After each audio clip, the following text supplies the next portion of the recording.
Hey there! Thanks for tuning in. Before we dive into episode 1 of You Can Handle the Truth, a quick editor's note. Mom and I may have danced our way across a stage, but when it comes to tech, let's just say we have 2 left feet. So, while we figure things out, we've taken a few creative liberties in the editing. The first episodes lean more monologue than conversation, but trust me, there's a reason for that. This is a faith-based podcast, so please show us some grace. Flaws and all, here it is, raw, real, and ready for you.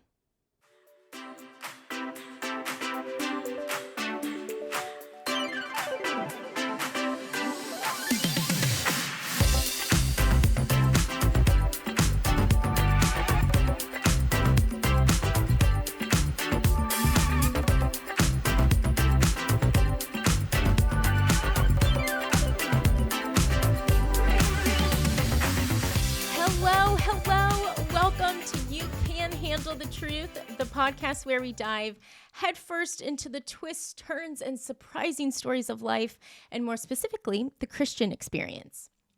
I'm Annabelle Garner, formerly Annabelle Afzali, the sidekick and one of the daughters of the host, Kathy Afzali. So we didn't really know how to begin this, so we thought we'd just start with my mom's story, just so you, as the listener, knows who you're even listening to, why you're even listening to her. So anyways, we wanted to start out with her story for the first, I think, episode or 2, because it is straight crazy town, and I'm a believer in Jesus today because of this funny, original, heartfelt saga, I would say, of how this former tomboy from South City went to Broadway, a cult, heartbreak, and eventually found faith, family, and purpose. This story's got a little bit of everything. There's singing, dancing, drama, politics, Jesus, a guru. Yes, a guru. It was the 80s. And hopefully we'll see a picture of Mom's 80s hair. So here it goes.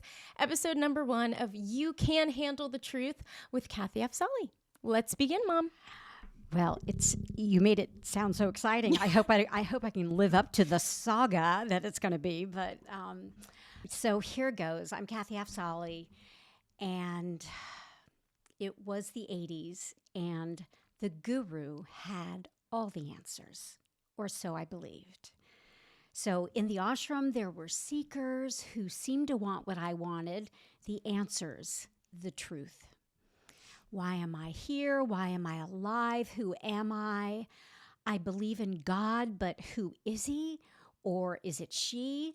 Spoiler alert, not she. Not she. But I'll save you years of chanting at an ashram to kind of give you a spoiler alert there. So at the ashram, I was among the enlightened. I was part of something, a community, and the air was just this thick, smoky sweetness of incense and the guru's soft, measured words. And his words carried the weight of ancient wisdom, and it was wisdom that I craved. Again, it was the 80s. I was 22 years old, and I was 3,000 miles away from home. I was living my childhood dream, which was starring in a Broadway musical. So New York City's bright lights had crowned me its latest star, and for a brief, intoxicating moment, I was on top of the world. But the cracks were starting to form in the facade. The fearless Kathy Andrini, that was my maiden name, the fearless Kathy Andrini, who had arrived in Manhattan just months earlier with little more than her tap shoes and some sheet music, I was starting to question everything. The show business God I had worshipped since I was a little girl, watching MGM movie musicals on my family's black and white RCA.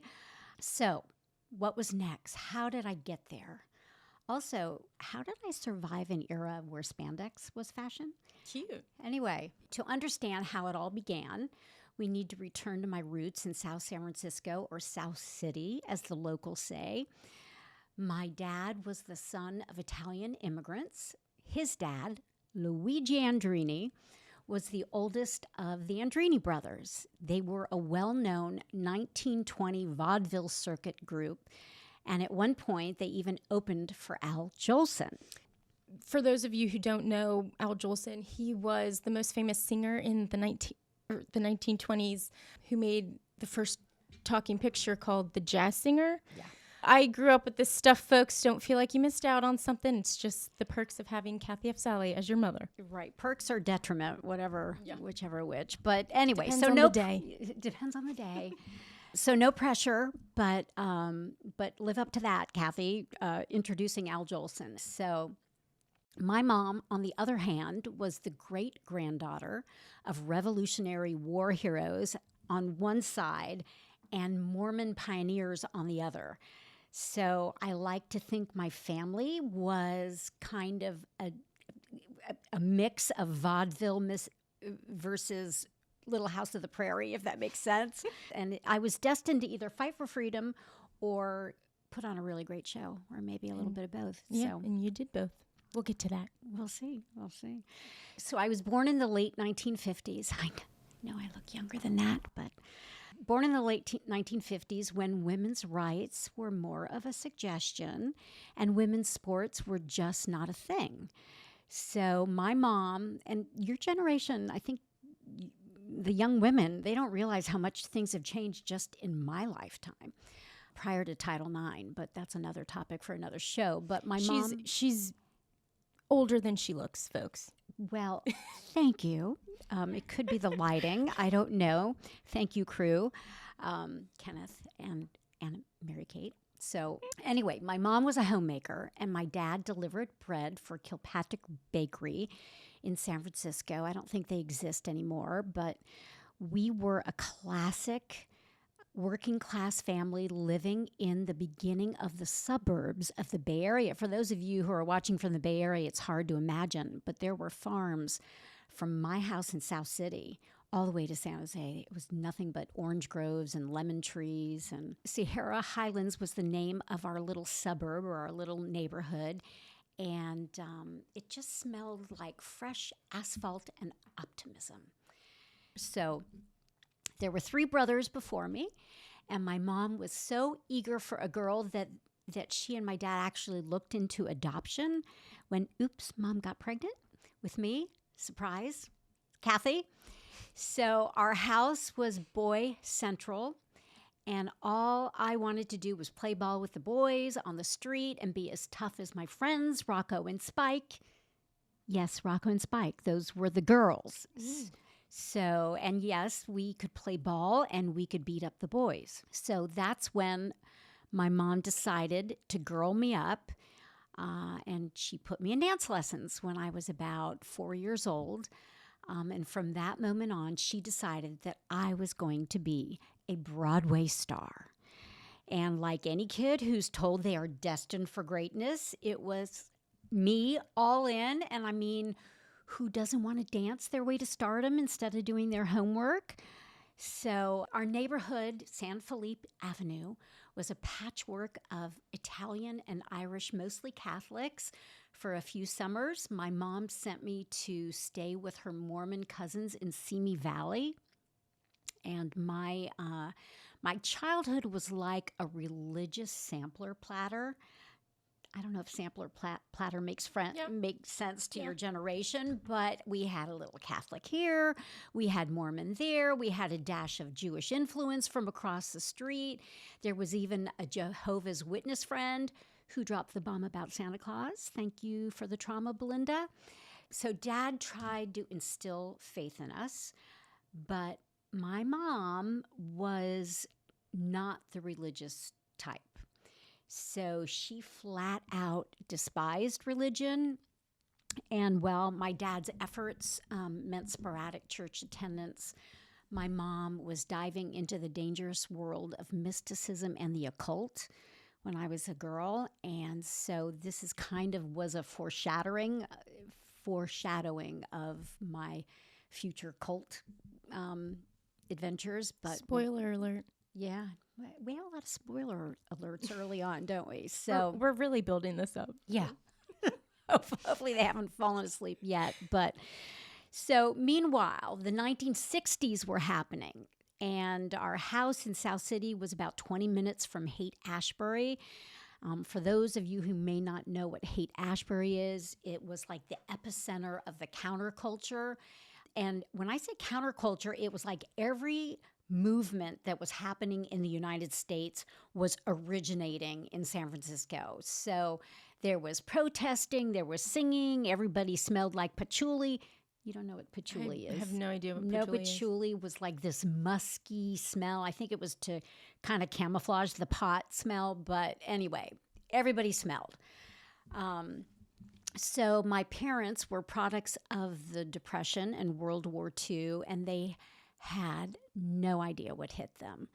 So my oldest brother, he started experimenting with pot, and which quickly led to run-ins with the law. And my second brother followed suit. And one night, I just remember it so clearly, I just hear this, I'm sound asleep, I hear this pounding at the door, and it was the police at the door. And apparently my oldest brother had sold some pot to someone else, whatever it was, and the police showed up, and that was the first night that I ever heard or saw my dad cry. And so that night, I swore two things. I swore, number one, I would never do drugs, and number two, I was never going to disappoint my parents. By their 20s, both my brothers were heavily addicted to drugs. We didn't even know what addiction was back then, but we were living in the middle of it. My family was breaking apart. So they got divorced, mom and dad, and I was 14, and we had just moved to Millbrae, which was about, 10, 15 miles south. My mom fully embraced the women's movement and became a successful real estate broker. And she was the first mom I knew in like my neighborhood or beyond. She was the first mom to have a career. Pop off, Grandma. Yeah. Okay, Ruthie. She it's pretty impressive. I mean, she was just determined to make a success and do that. And I really am really proud of her for that. But there was a downside to it, and that is that her career became her God. And we'll talk about false gods later, but not today. But anyway, so as for me, so here I am. I'm now at Mills High School in Millbrae, and I just threw myself into the drama department, and I earned a dance scholarship at a local studio, and I had 3 goals. Don't mess up like my brothers, make mom and dad proud, and of course, become a star. So at 19, I moved to LA, and I landed my first big break as a chorus dancer in a show called Annie Get Your Gun with Debbie Reynolds. Debbie Reynolds, for my generation, was she the grandma in Halloween Town? Is that right? I probably didn't see Halloween Town, but I think she was. Yes. So your generation may know her from that. Yep. My generation would know. It's really my parents' generation would have known her from, movies. She was Carrie Fisher's mom. Carrie Fisher was a star of Star Wars. Anyway, That was my first big break, and she was just a jewel. But even while I was singing and dancing across the stage of the Dorothy Chandler Pavilion, I started kind of questioning about God in my heart, and these things just started stirring, these questions. Anyway, the late 70s were in full spiritual free-for-all, and the Jesus freaks were at the beach, and the Hare Krishnas were doing the airport performances like it was, America's Got Talent. I don't know that they're even around, and maybe it's kind of modified by then, but it literally, it was just a smorgasbord of every kind of possible sect or cult or something was just floating around LA. And when I first arrived in LA, I lived with my Mormon aunt. She was actually my great aunt. She was my grandmother's sister in Burbank. And I just loved her to death. My Mormon aunts and cousins were so loving to me. And honestly, I learned how to be a family from them. I learned what family is. And Mormon families are really, really strong. Anyway, I started going to church with them, and I had numerous Mormon missionaries who came and showed up and witnessed whatever their Mormonism was to me. And at one point, I was told to pray over the Book of Mormon, whether or not it was true, to read the Book of Mormon, which I can't say I read the whole thing, but I read a lot of it, and then I prayed over it, and then I kept praying, and I prayed for hours, and, you know, they said that God would reveal to me that it was true. Well, nothing. Crickets. Nada. Zip. So I was really heartbroken. I truly was seeking, and I just was hoping it was true. But I thought, really, maybe just God loves everyone but me. And I had done some bad stuff in my childhood in South City, and I thought maybe God, you know, was holding that against me. But yet I could feel something. I could feel something with me. But who? So We'll find out later. Ta-dun-dun-dun. We need to have some music. We need sound effects. Something. We need a sound effect. Okay. We'll work on that. So it was during this time that I was visiting my family in the Bay Area when my third brother, who wasn't into drugs, introduced me to an ashram in Oakland, and it was run by Swami Muktananda.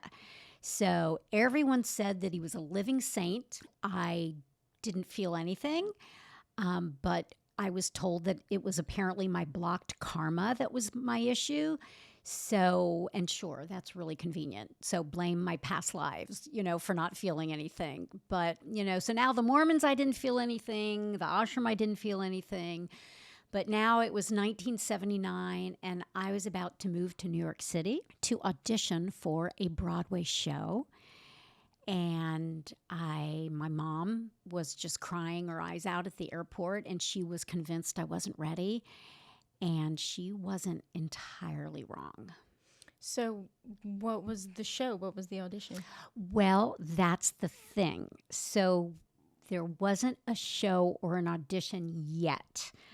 But while I was in the Actors Equity office in LA, I opened a backstage newspaper, which was basically the Craigslist for performers, minus the creepy factor. And that's when I saw it, an audition for the perfect role, Connie Miller, in the Broadway show called the 1940s Radio Hour.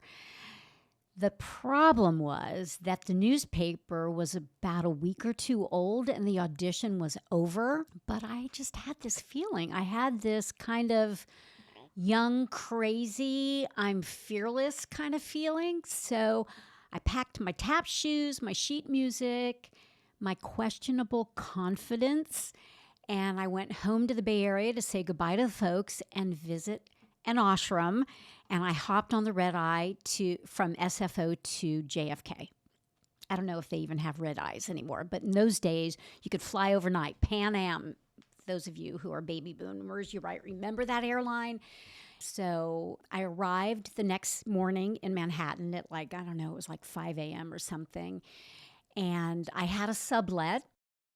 And when I say it was in the red light district, I'm not talking about fairy lights. I mean, it was 43rd and 8th Avenue.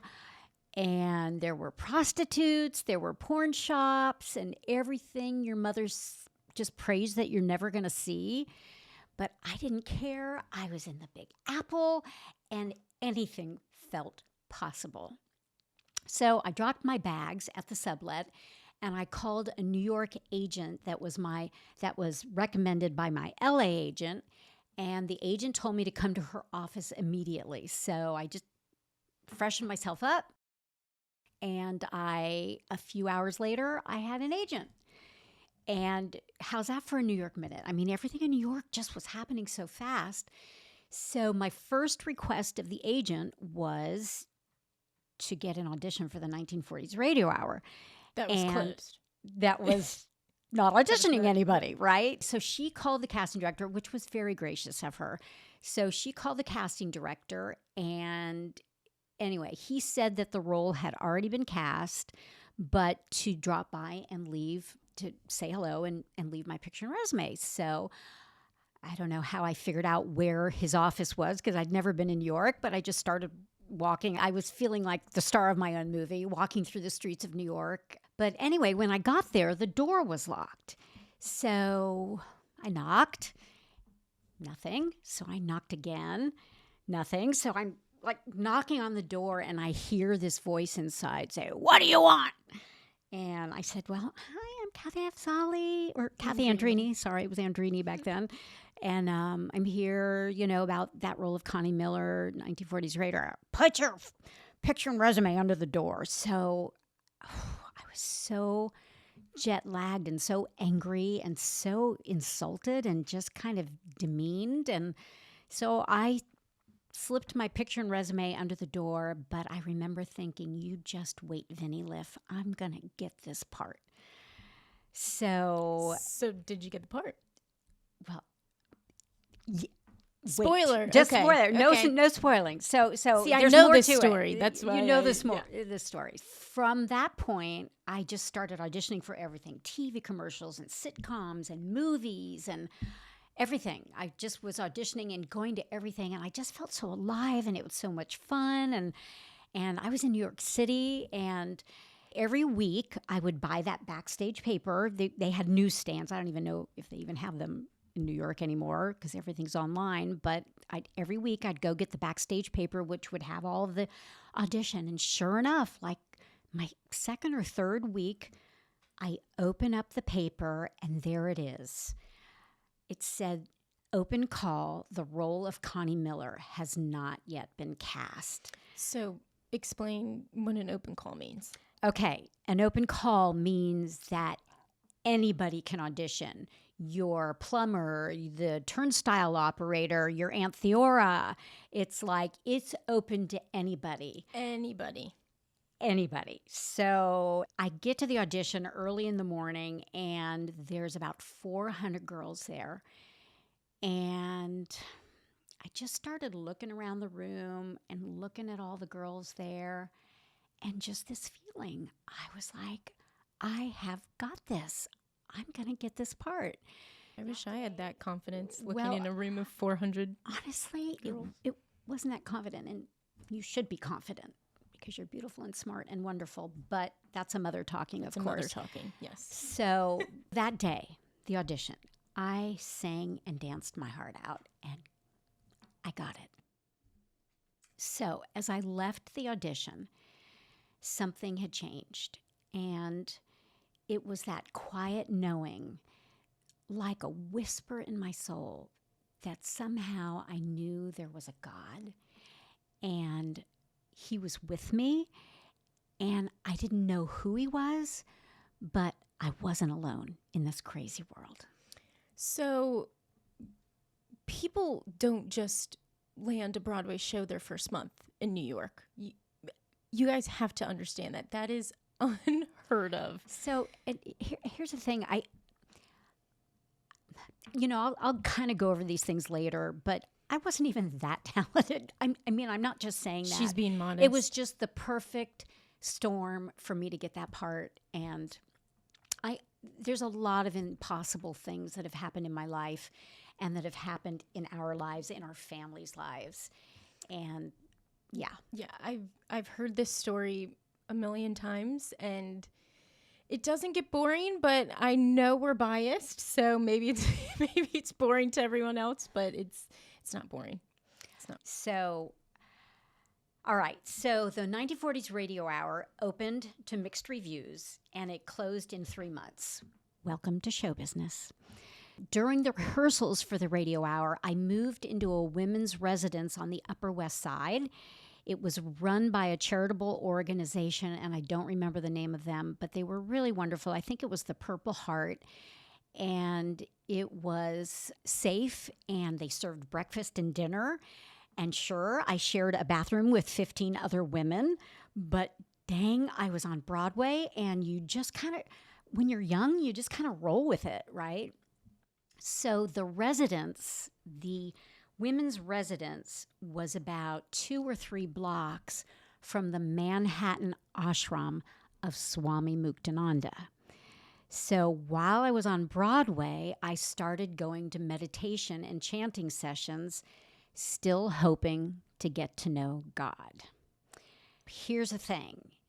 It was easy to get sucked into a cult when you're young and you're lonely and you're searching for meaning. And the ashram felt like a community. And plus, I could come and go as I pleased. So it didn't seem like a cult, right? No. No. It was. It was. Well, it didn't seem like it at the time. So anyway, at the ashram, I thought I'd finally found the truth, or at least something close to it. But 6 years later, and a disastrous love affair later, Which we'll get to. Well, Maybe. I don't We'll know. see. I don't know about the detail of that, but you just need to know that 6 years later in New York, I was brokenhearted. I was a washed-up actress. I was broke, and I was living in Brooklyn. And by then, the rumors were swirling that the guru's financial corruption was happening, and, or worse, his involvement with underage girls. So, before he died, the guru handed his empire over to a brother and sister duo, and let's just say they weren't exactly saints either. So we'll get this straight. So your guru had questionable morals, possible criminal behavior, and then passed the baton to a brother-sister act. It went something like that. Yeah. What year was this? I'm not exactly sure the year, except that the guru died in 1982. So they took over by then, and the brother and sister were put in charge when the guru died, and they seemed to handle their dual roles well for about 7 minutes. And then the rumors of corruption and questionable behavior started swirling. And it was kind of like Real Housewives of Spirituality, but with more mantras and fewer table flips. Meanwhile, this is really important. A friend of mine, an old friend of mine from California, his name was Carson. He had moved to the New York metro area with his new wife, and Carson had been a fellow seeker with me. And he originally in LA had taken me to my first yoga temple, but something had changed. Carson had become a Christian, and he started sharing his faith with me. So not long after, I was cast in the first national tour of Cats, and I left for Boston for 6 months. And when I returned, Carson and Julie were deeply involved in a Manhattan church, and they ran a small Bible study in their house. So back in Brooklyn, I'm picking up sporadic gigs. I'm doing commercial work and voice work and regional theater and basically whatever paid the rent or put food on the table. It was a lot of ketchup in water to make soup back in those days, but somehow I survived. And Carson and Julie, they had found Jesus, and a couple of times they took me to church with them. And I was just feeling like Jesus just didn't seem that interested in me. And then it happened. What happened? It was the day that would change my life forever. It was a fall day, and it was 1985, I believe. And I woke up, and it was as if all of the moisture had been sucked out of the air of my apartment. It wasn't just a physical dryness. It was a spiritual emptiness. I can't explain it. It just felt like an empty, godless world. And it was so oppressive that I could hardly breathe. And so I had a small meditation room in my apartment, and complete. It had the altar, it had the incense, it had the picture of the guru, the meditation carpet. It had the whole thing, and I went in to chant and to meditate and to kind of pull it together, and the emptiness was getting worse. So I closed my eyes, and the darkness felt so heavy that I thought I might be dying. I know this sounds a little weird, but I'm just telling you the truth. So for no apparent reason, I reached down and I pulled up the edge of the carpet in the meditation room. And underneath the carpet were larvae, worms crawling everywhere in the bottom of the carpet. I hate this part of the story. I know. So, yeah, hang with me. It gets rich. So I screamed because we don't do bugs. No. We don't do anything creepy crawly. And it was disgusting. So I jumped up, I left the room, and I'm like standing at the door of the meditation room. And all of a sudden, with strength, I don't know where it came from, I just turned around and I went back in the room. I grabbed everything out of the room, the pictures, the incense, the carpets, everything up, out, down the stairs, into the garbage.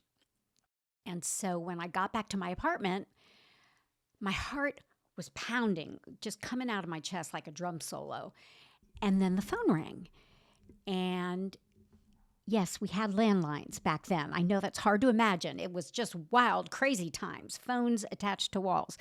So it was Carson.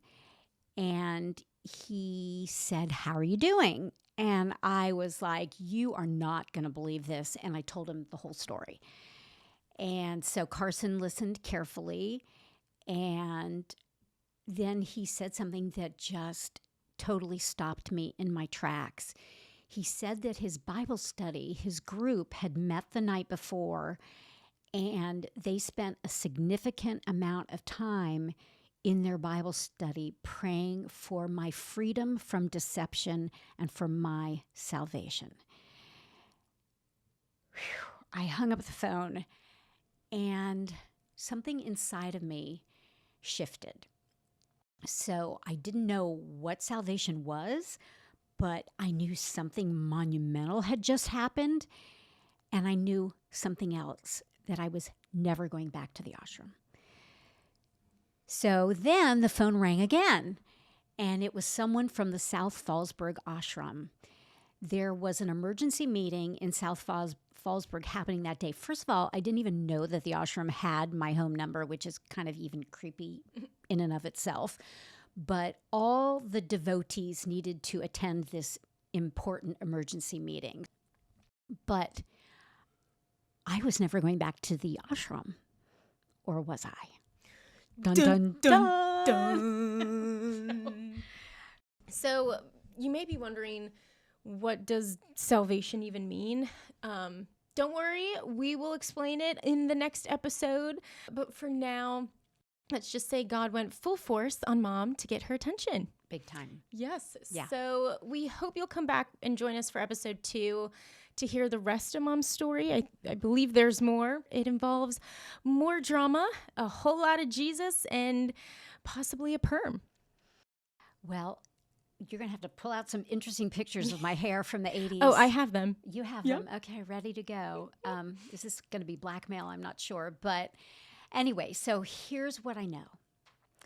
I know that there is a God that loves you, and there is absolute truth. And I know something about you, and that it's something you might not know about yourself yet, and it's this: you can handle the truth. So I think we'll be dropping episodes every Monday morning. That's tentative. We haven't really decided. Clearly, there's a lot of things up to discussion. So set your alarm, or don't if you're like me and not a morning person. So if you liked this and want more, I think the famous people on here say hit the subscribe button, but I'm not entirely sure how it works. But aren't we supposed to smile and right? do one of these? Okay. Can we put like a thing in the something? Anyways, hit subscribe. But we will figure it out. Don't worry, and we will see you next time on You Can Handle the Truth for the rest of the story. For the rest of the story. Bye.